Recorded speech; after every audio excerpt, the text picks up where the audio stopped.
I'm Florentin Perez from Dicertis, and I'm here today to give you an introduction to the digital internet and also the digital identifiers and the wallets. The idea is to do a deep dive in the first part of the presentation, and we will end with some clarifications or initiatives that are being held in Europe and in the ecosystem and the Latin American environment.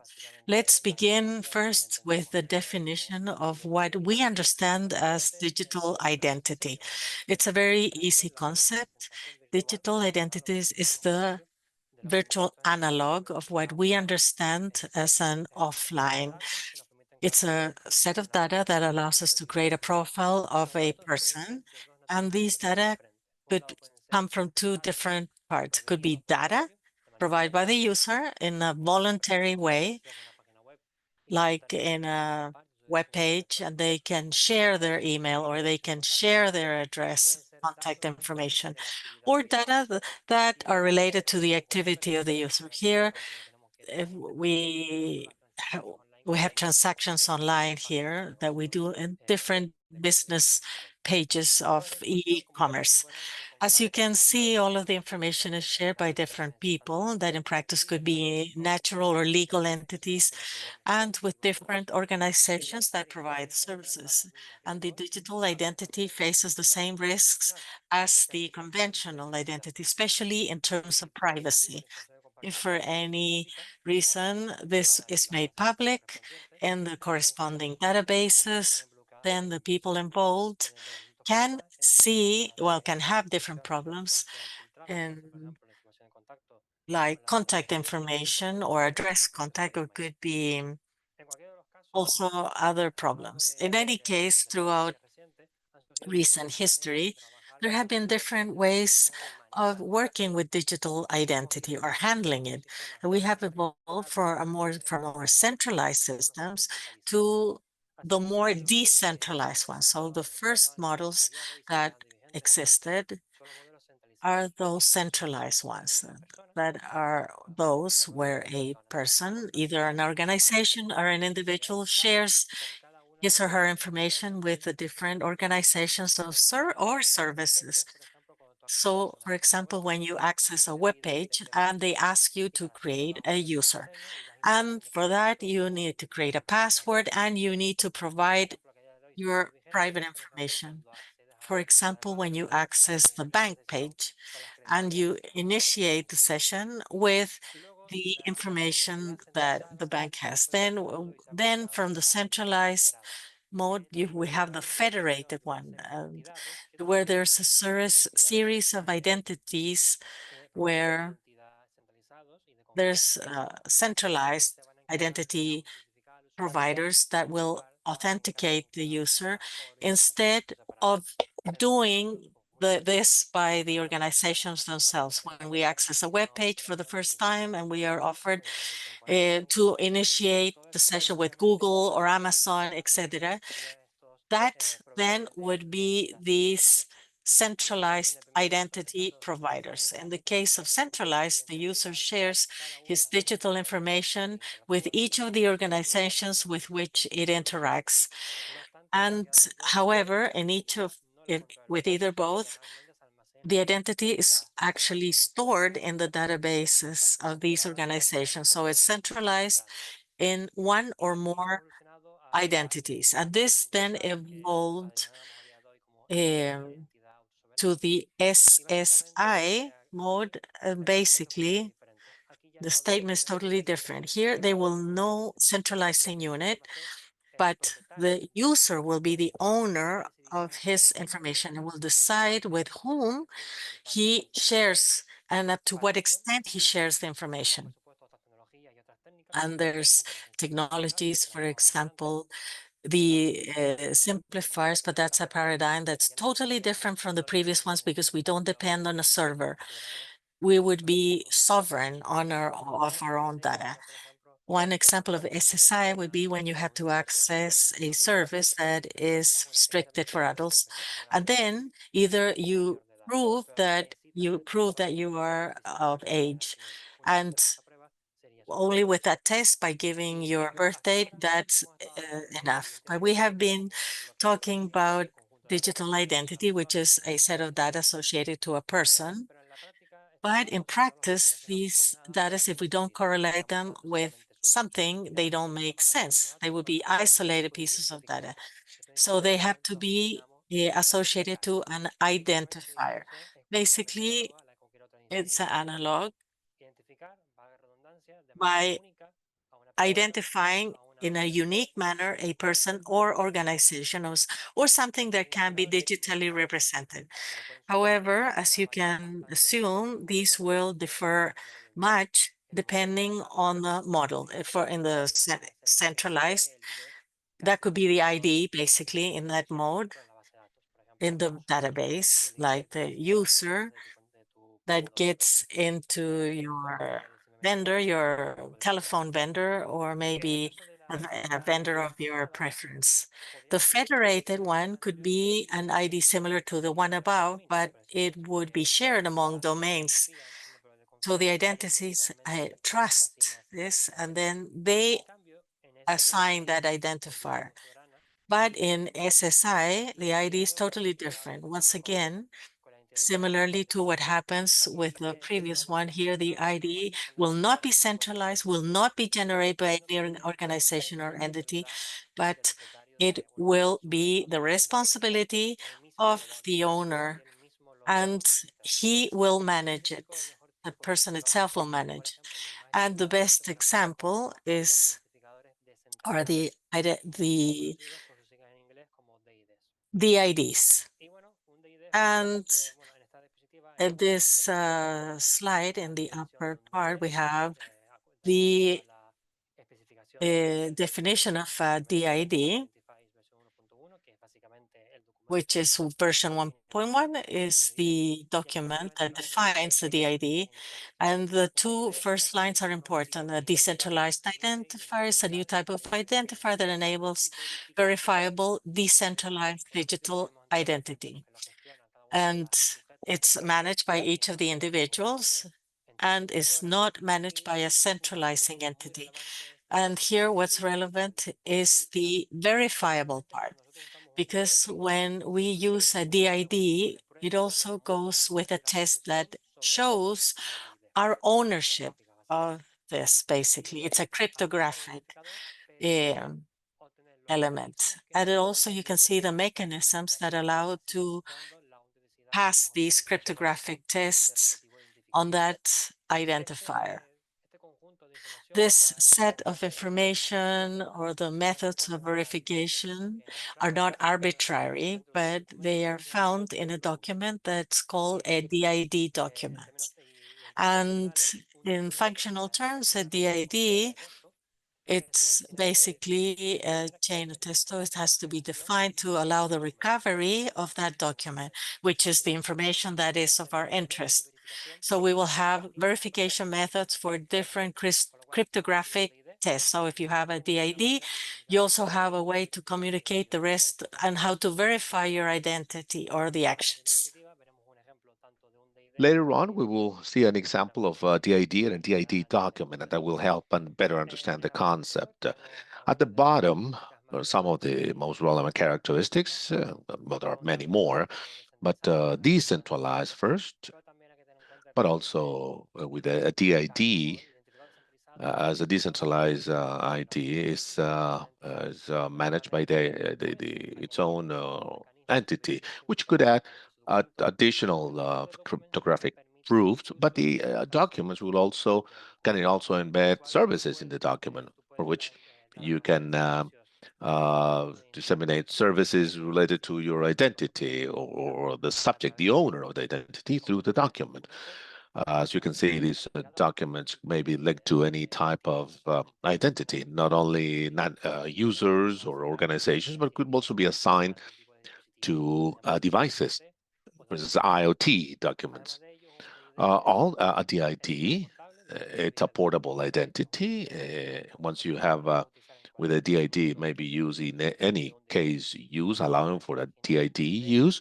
You don't need a special DID for each case, use case, or any situation where involved. With one single DID, you could use it as many sites as you want, provided that the use of these identifiers is allowed. And of course, it's extensible. You can add additional passwords or services. This is the example of the document I mentioned before.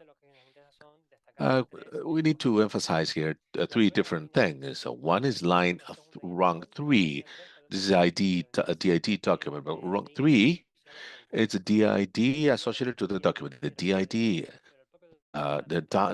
DID document also reference the document and back and forth. And here again, you can see that this DID has three different sections, prefix, which is DID, then example, and then 1, 2, 3. All DIDs have example of the same format, always separated in three parts. And the separator, it's a column. The prefix, DID, remains constant, will never change. And then the example in this case is the most interesting because this is the data measure or method, which is the identifier of the type of DID. This is important because there is no one single DID, but multiple different DIDs with a different purpose for different purposes. As a function of these DID, the specific identifier will change. For instance, it's a DID web, quite popular, which defines that this a specific identifier has to be a website. Therefore, uh, this portion 1, 2, 3 would be an URL. Otherwise, we could use Git, which is a specific, which will be a coded public address. Could be European, could be a combination of 16 bytes, random. So it is important to understand the value in the DID method in order to fully define the specific identifier. Then we have the verification methods. As I said before, these are the mechanisms to verify these cryptographic proofs we can run. And as you can see, in most cases are public keys. In this case, multi-base, this is public keys. And then we have the verification or authentication. These show what authentication method I need to use to authenticate the proofs generated for different situations. For instance, if I have an authentication, I have to use this key, which has been specified up here, to sort that out. If it's a capability invocation or the assertion method, I need to use the same key. This is the structure of the AT document. Quite easy. But there are more parameters not included here, such as service specifications, but that it's optional and that's not required for a functional DID document. And then one of the key parts of decentralized identities are verifiable credentials. Uh, we need these verifiable credentials for decentralized identity. Well, this is a set of one or more attributes on a subject, which can prove the link with the entity allocating those attributes. With that, many may think that a verifiable credential is simple to a signature. And well, it is. It's an attached signature, but the main difference is that the verifiable credential is well defined in terms of the structure. It is also regulated and controlled. So any verifiable credential will increase or follow a data model, which is a set of rules defining the whole content of the verifiable credential from metadata, which would be the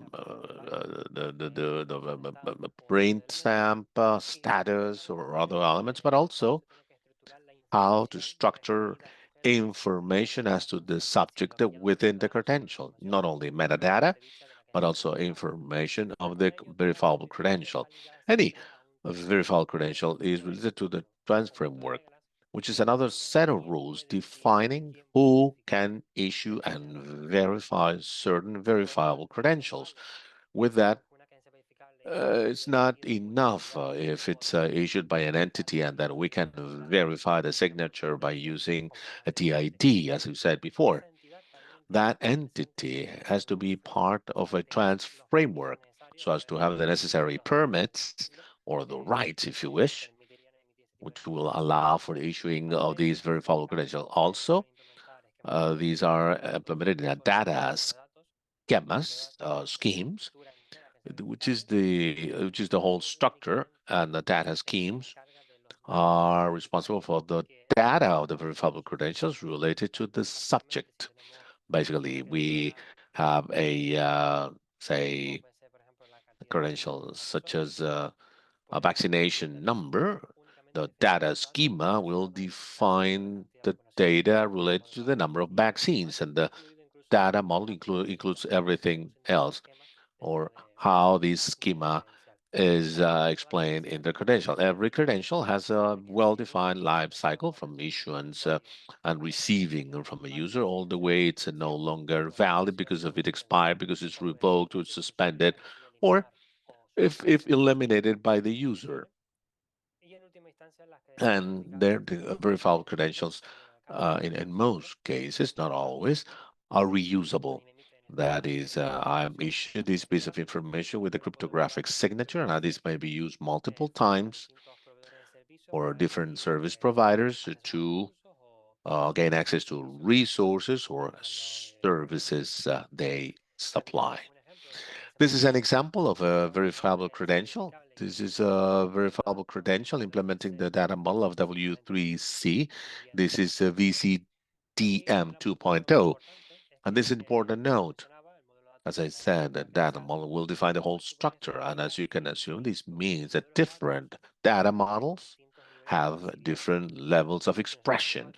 That is, instead of VCTM, it's IOP DC, the format of the credential on the left will be completely different. Now, the attributes will be different, and not only the names, but the values allocated to the attributes may also change. Therefore, we have different expression levels and different levels or capabilities.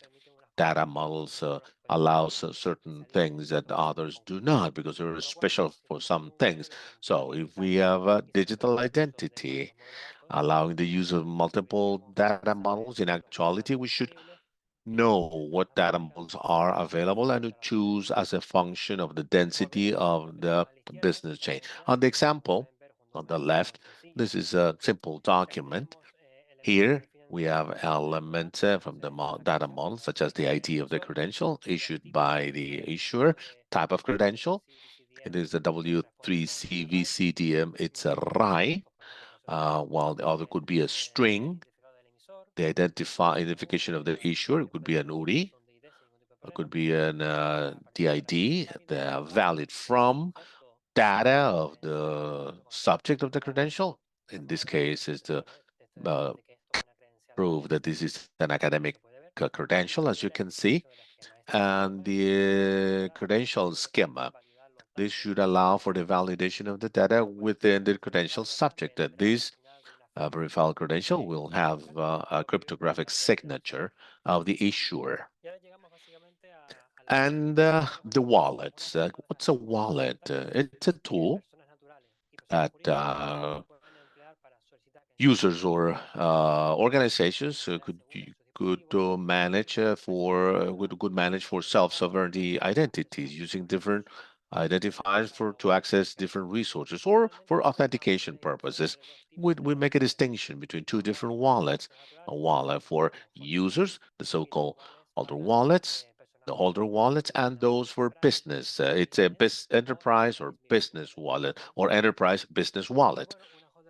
And holder wallet, from the point of view of user, will allow a safe storage of a verifiable credential, but also the digital identifier, namely the DID the potential DID, or the private keys associated to the identity, and the public networks are also part of that.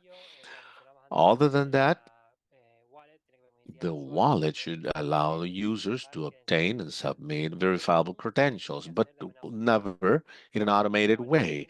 A wallet will always require the consent of the user for each operation involving identity or identification, since it's given the importance of this.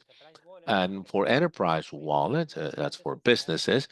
Basically, that's quite similar to the other. In actuality, the big difference between the enterprise and the holder wallet have to do with the legal differences in between an individual and organization.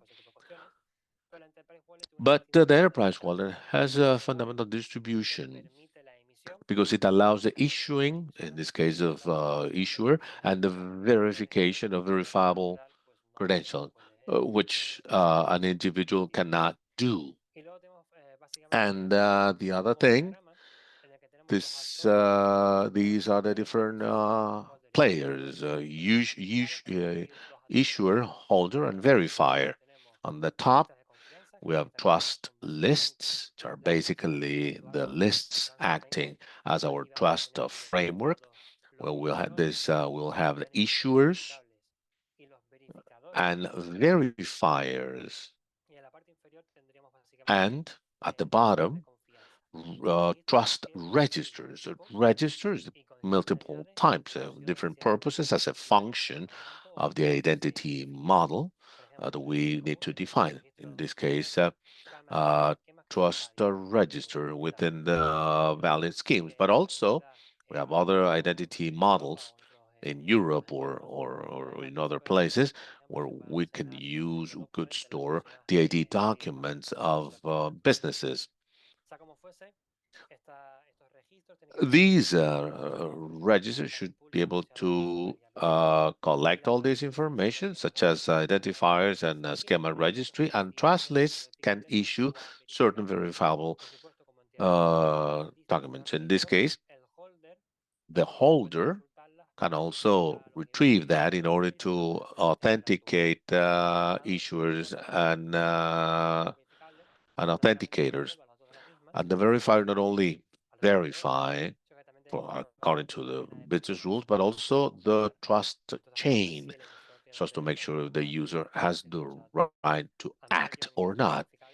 The verifiable agencies that they also have state status information if the credential is revoked or not, which is also relevant information for a verifier. And then the other portion, which is how we can issue and verify these verifiable credentials.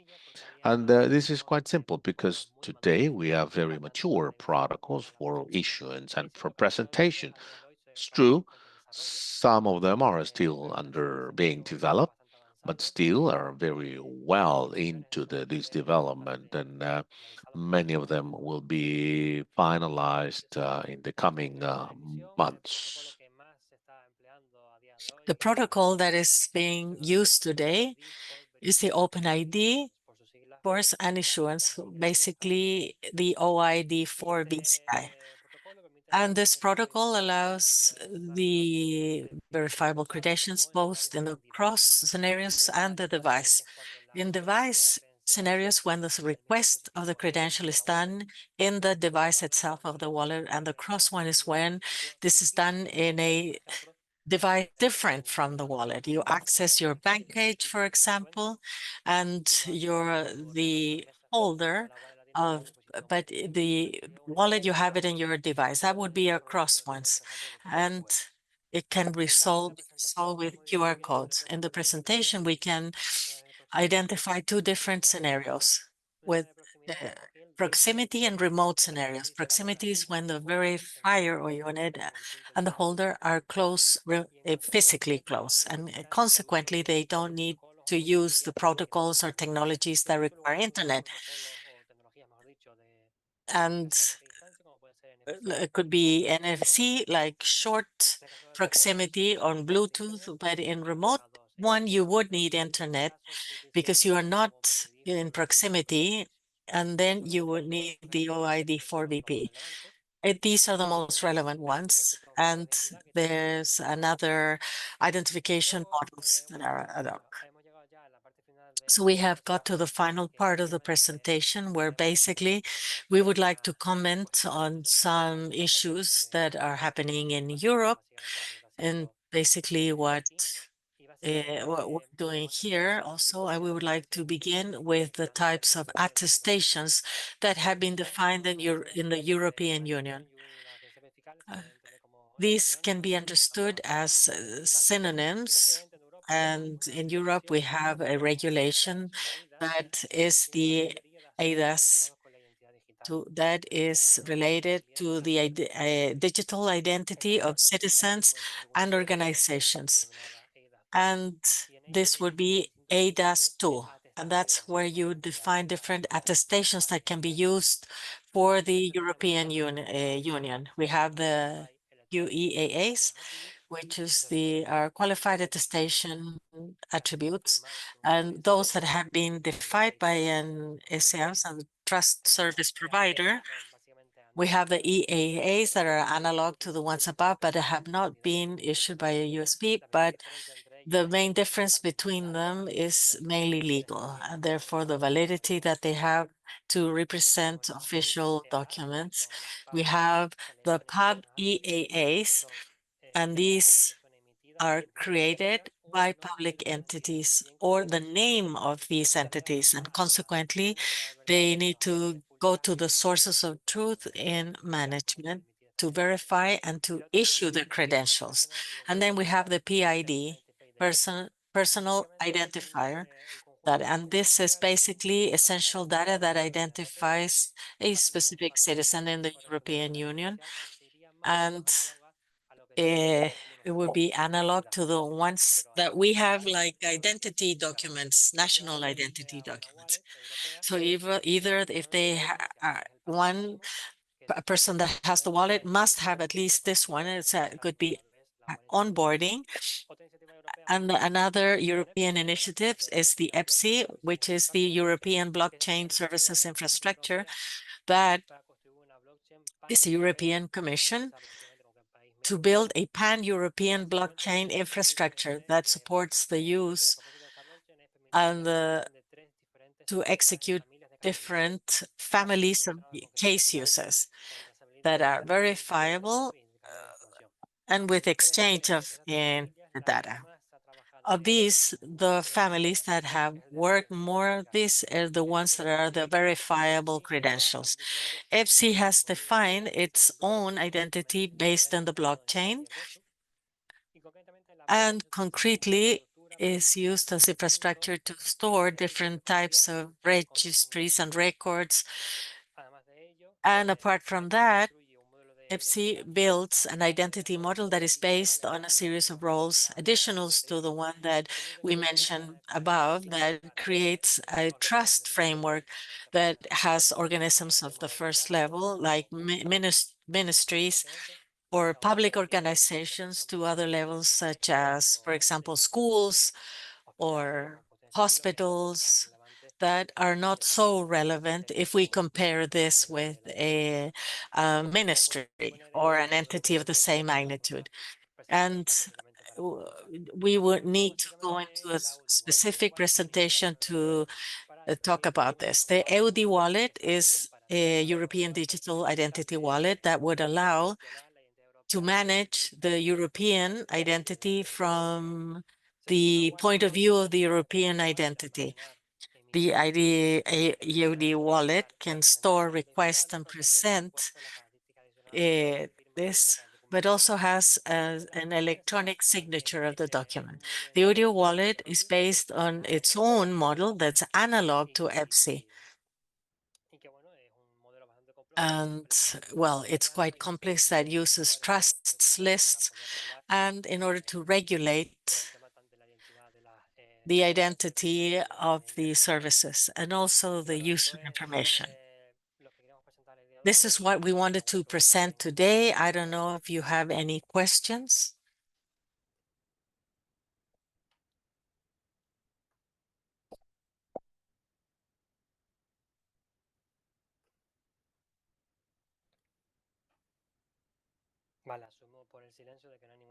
I guess there's no questions then.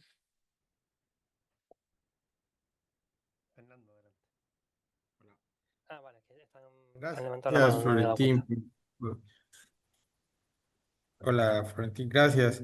No, de Thank pronto, you, Florentin.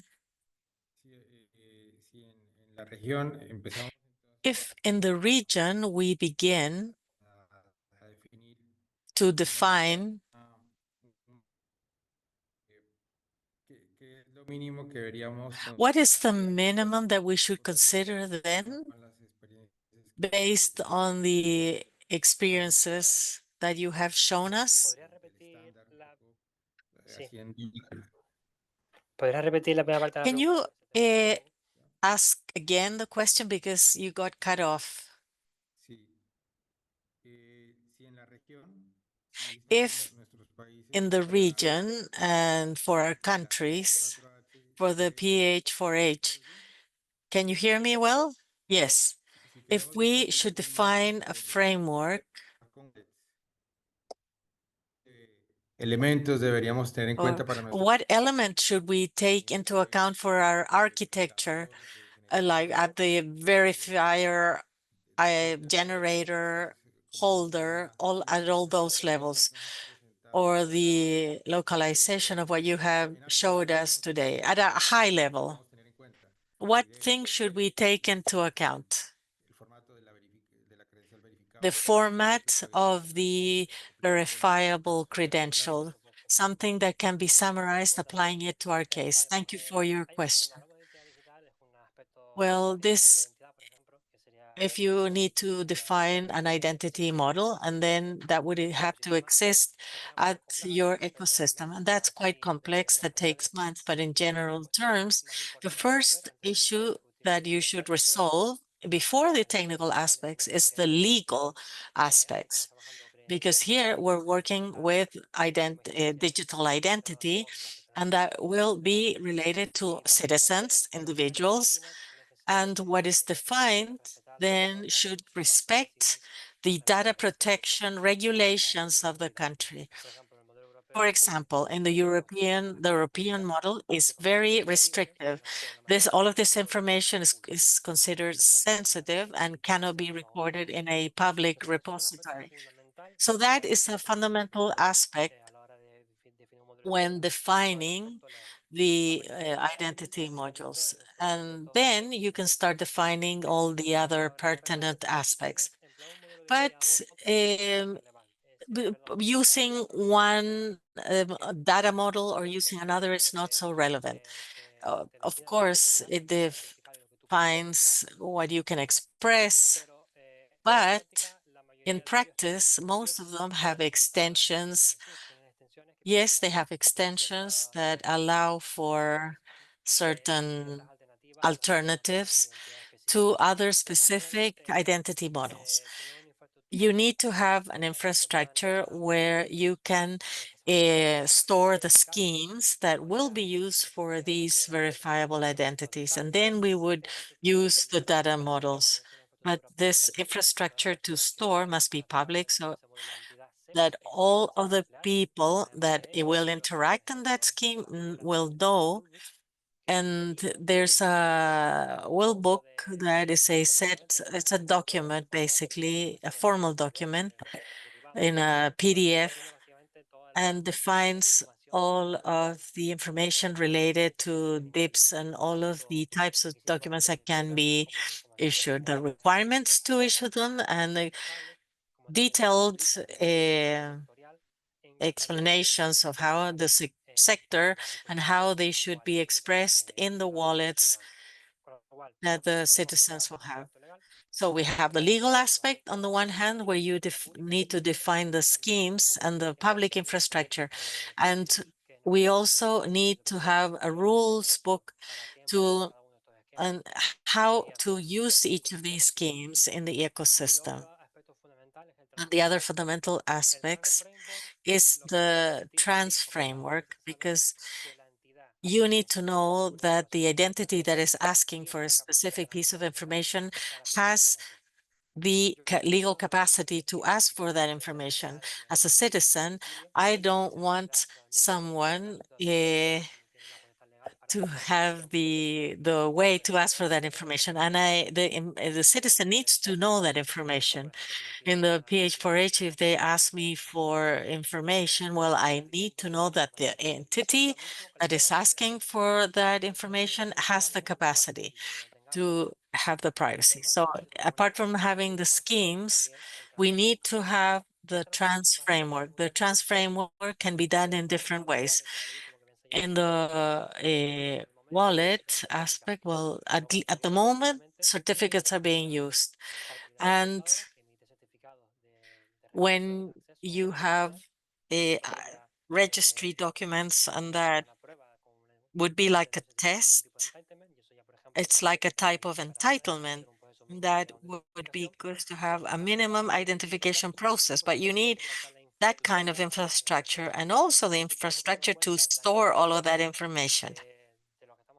Depending on the nature of what we're talking about, the idea is that these infrastructures should be stored by governmental institutions that will also be in charge of uh, getting involved in these activities, and they would manage all of this information. So once we have schemes, the information associated to these schemes, and that we have a trans framework, that's when we can start having thinking of models like what model, what ID we're interested in, etc. But in practice, the last part of ID or formats, we if we do it with JSON or relevant, because that would satisfy other types of needs.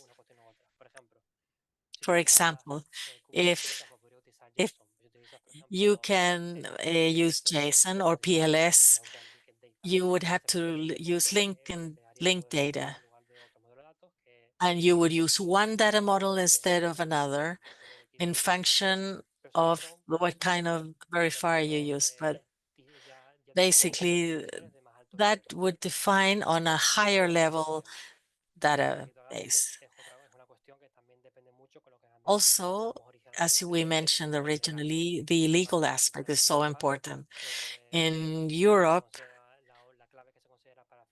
the key is the CSP 256R1, or the K1 would be used with blockchain, or they would be not considered valid for this. I don't know why, I don't remember well, but I think it's due to different security aspects.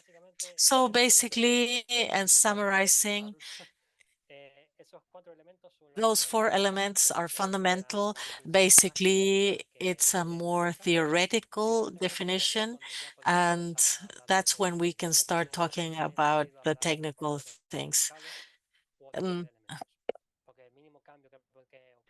Because even the slightest change will have an impact on the second part. Was that, were you looking for something more specific, or was that a good answer, more applied to? No, no, no, that's perfect. Thank you. Well, thank you for the question. Gracias. Luego tengo otra pregunta, Thank pero you. digamos que los colegas también. I do have more questions, but the other colleagues probably will also use the floor.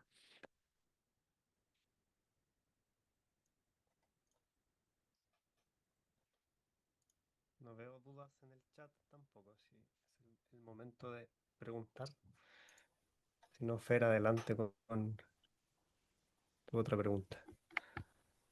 I don't see any other questions in the chat, but there are two more questions. One is has to do with that ¿Son solamente desarrollados por DIDs. estas cadenas de Are blockchain they just o generated by these blockchains, or is there any other way to generate DIDs? I mean, verifiable credentials are linked to its implementation to blockchains. That's one question. And the other question is for the pilot at the Connectathon, what are we getting from you? I mean, what are we going to have as in the libraries, which I know will be circulated in the next webinar in a couple of weeks. It's just to better understand what we'll be doing during the Connectathon. Yeah, first, uh, VID or verifiable credentials need to be related to blockchains. So that's when I said the DEPSIC model, which is based on blockchain, but it doesn't have to. Verifiable credentials are thought to be issued off-chain, not within a network, because that's private information of an organization. Therefore, if it's a blockchain or IPFS, well, you will make it public. So you're vulnerating or breaching the privacy related to the identity concept, not only digital identity, but identity as such. DIDs. DID is the DID meso, just when we so the sample example 1, 2, or 3, which defines where the document is located. If it's a web, it's in a website, and then you get to the website, and then you access the document. Which is a company with the ability to have a domain, you can host that in their domain. Then other models such as DEPSIC, which uses a blockchain to store the documents, but only for organizations.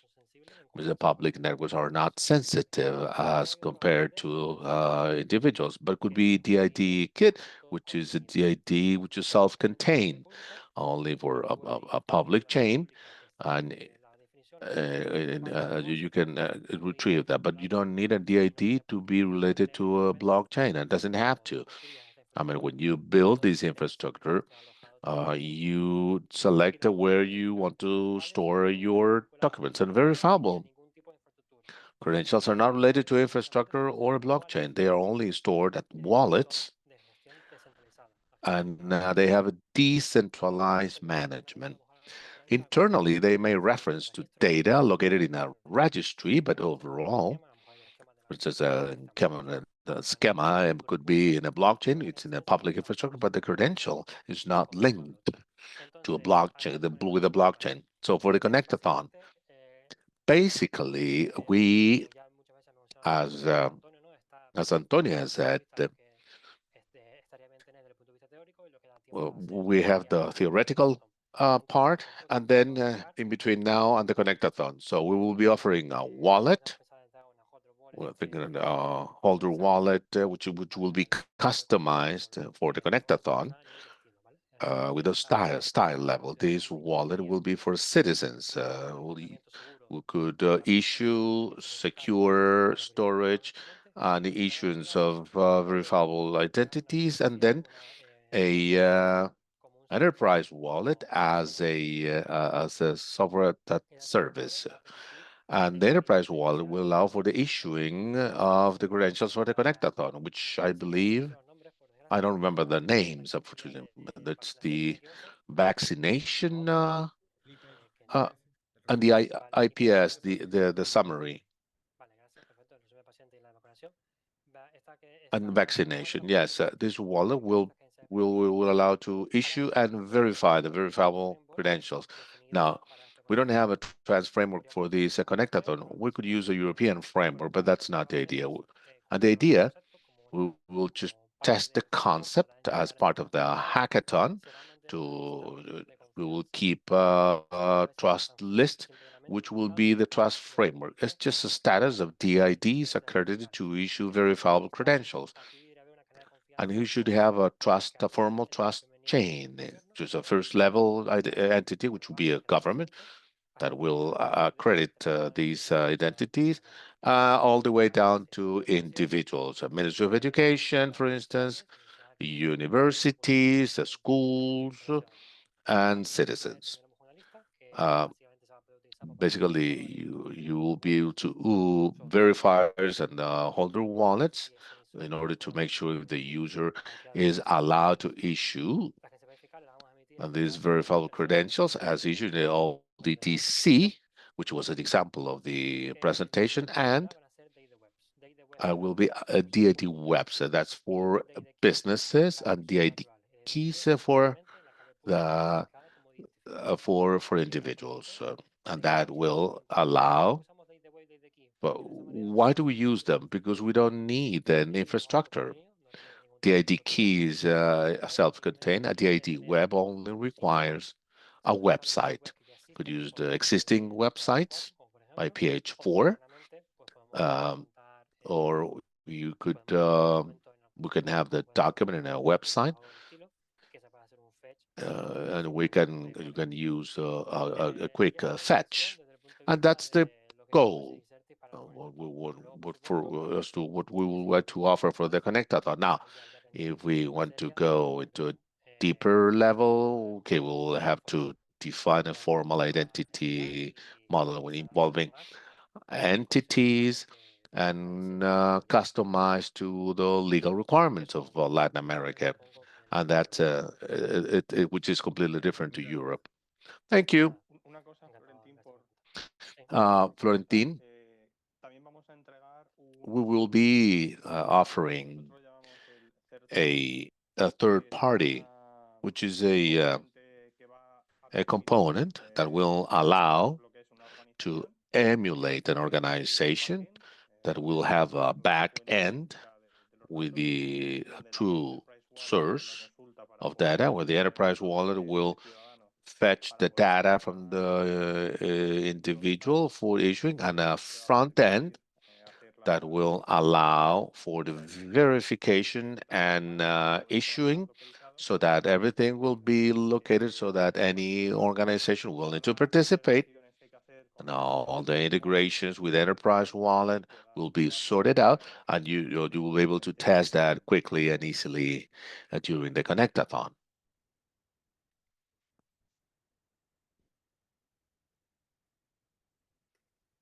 Creo que con esas dos últimas I believe intervenciones with those resuelve la consulta de que two si para probar están disponibles las will URLs answer the question of the Anyamas, which is the está URLs, disponible.